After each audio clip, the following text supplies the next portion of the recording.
En este tema estudiaremos los 4 componentes básicos de la demanda, que son el consumo, el gasto público, las exportaciones netas y la inversión. Con respecto al consumo, podemos decir que las decisiones de consumo son aquellas decisiones de las familias u hogares sobre qué parte de su renta va a ir destinada a la adquisición de bienes y servicios duraderos y perecederos. Con respecto a las decisiones de consumo, utilizamos esta fórmula donde la C es el consumo total, la C sub 0 es el consumo autónomo y donde la I es la renta disponible. Esta función de consumo se denomina función de consumo keynesiana, ya que cumple las 3 características básicas propuestas por este autor. La primera es que el principal determinante del consumo es la renta disponible de las familias, es decir, la renta tras pagar impuestos. El consumo de la familia crece con la renta, pero lo hace a una tasa menor que la unidad. En este apartado pues podemos definir la propensión marginal al consumir, que calcula cuánto aumenta el consumo cuando la renta aumenta en una unidad. Y por último, Keynes decía que la propensión media al consumo decrece con la renta y que Keynes pensaba que el ahorro era un lujo y por ello los ricos ahorran más que los pobres. Este mismo análisis se puede enfocar desde el punto de vista de otra variable. En este caso lo vamos a hacer con el ahorro, donde ese total es el ahorro total, donde C sub 0 vuelve a ser el consumo autónomo y donde 1 menos alfa es la propensión marginal al ahorro. Ahora hablaremos sobre la inversión, que de manera simple es poner dinero en algo y para en un futuro obtener más. La inversión la puede realizar tanto como las familias, con una compra de una vivienda nueva y las empresas, pero en macroeconomía nos centraremos en las decisiones de las empresas sobre sus bienes y la existencia. La forma de representar la inversión sería con esta fórmula, donde R es el tipo de interés que mide el coste de crédito, la Y es la renta o el PIB, la E es la expectativa empresarial y que cuanto más expectativa pues más empresas invierten, y la T que es los impuestos sobre beneficio, que cuanto más impuestos pues menos empresas invierten. La variable más importante es la E, que es las expectativas empresariales, pero como no se puede cuantificar utilizaremos la R, que es el tipo de interés. Esta sería su representación gráfica. Si dado un tipo de interés real 0, cambiaría las expectativas empresariales, con lo cual habría un desplazamiento en la curva de inversión. Continuamos con el gasto público, donde suponemos que es una variable externa fijada por los presupuestos generales del Estado. Estos gastos pueden abordar una gran variedad de áreas, pero principalmente se utilizan para cumplir las responsabilidades y funciones del gobierno para un beneficio social.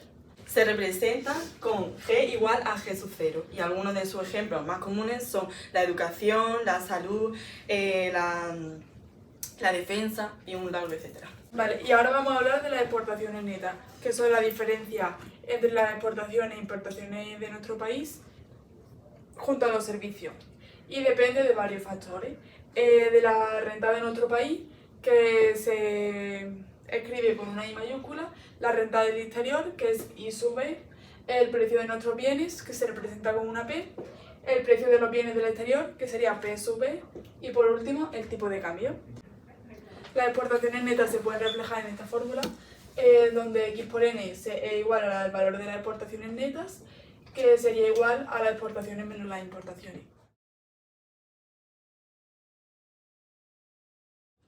En este apartado veremos el equilibrio de mercado, la igualdad entre el gasto real y el gasto planeado, el modelo keynesiano y el liberalismo económico. Vale, en primer lugar vamos a definir qué es el equilibrio de mercado. El equilibrio de mercado es un concepto fundamental en economía y se refiere al punto en el cual la cantidad ofrecida de un bien o un servicio es igual a la cantidad demandada de ese bien o ese servicio. ¿Qué queremos decir con esto? Que el punto en el que se encuentra oferta y demanda es igual. Es decir, en este punto no existe ni exceso de demanda ni exceso de oferta. Por otro lado, vamos a ver la igualdad que existe entre el gasto planeado y el gasto real. Pero antes vamos a definir qué es cada elemento. El gasto planeado es el gasto en el que los 4 agentes económicos, que no tenemos que olvidar, que son la familia, la empresa, el Estado y el sector exterior, desean gastar en un bien o un servicio. En cambio, el gasto real es el gasto que pagamos para garantizar un servicio, como por ejemplo el recibo de la luz, o para garantizar un bien, como por ejemplo comprar el pan. La igualdad entre el gasto planeado y el gasto real es un concepto en economía clave, específicamente en el contexto macroeconómico entre el ingreso y el consumo. Esta igualdad se basa en la idea de que a largo plazo el gasto planeado sea igual al gasto real. Para expresar mediante fórmula la igualdad del gasto planeado y del gasto real, la podemos definir de esta manera, en la cual Y significa los ingresos, donde C es el consumo, I las inversiones, G el gasto, y ahora tenemos que X van a ser las exportaciones y la M van a ser las importaciones. Como debemos saber, por la propiedad de las operaciones, primero tendríamos que hacer la resta de las exportaciones menos las importaciones.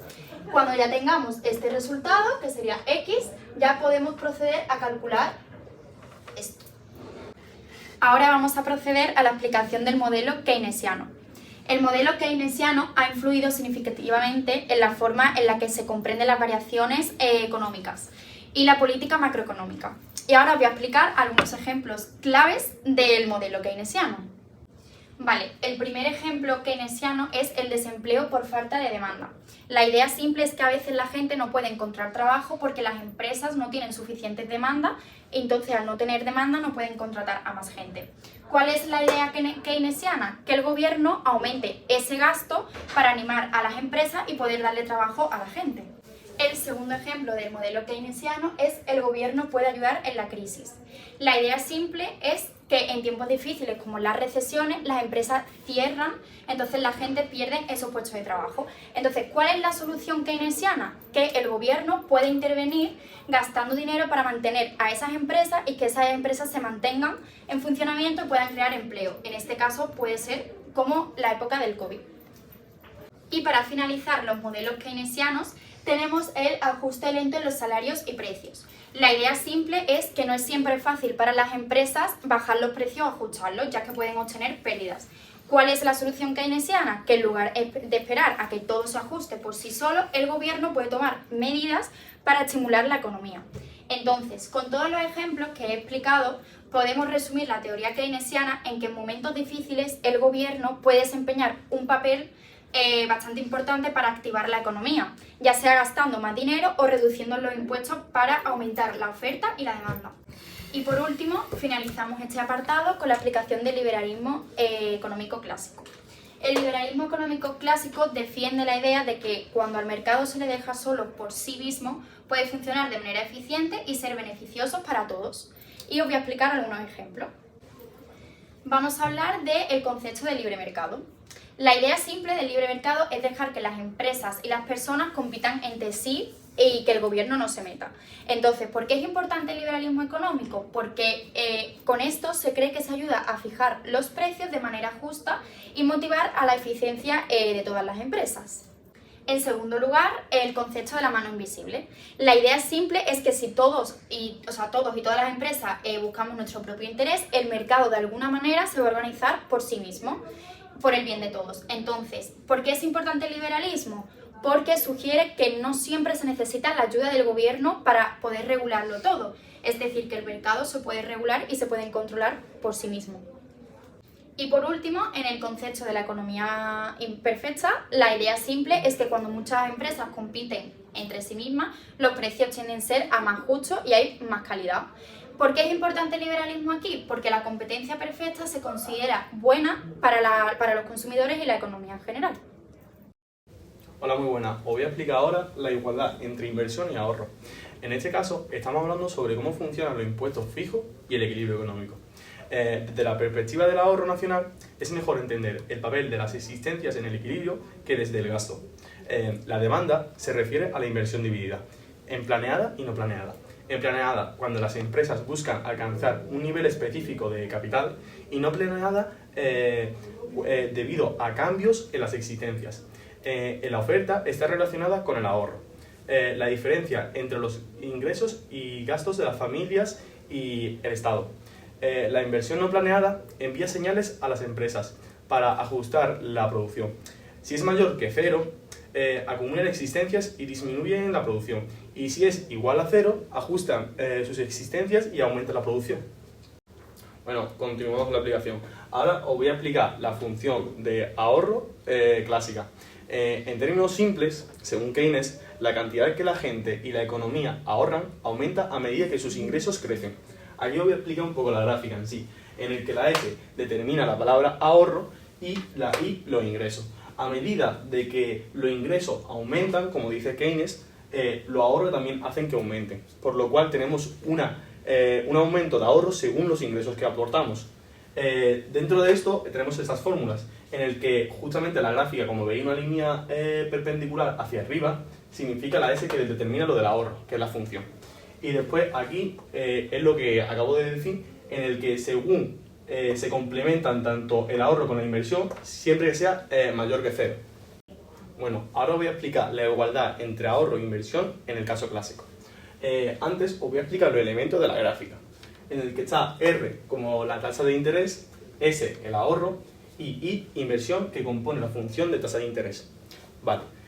Lo que conocemos es que cuando la gente ahorra más de lo que se invierte a una tasa de interés, por ejemplo R1, pues la tasa baja, porque hay demasiado de ahorro.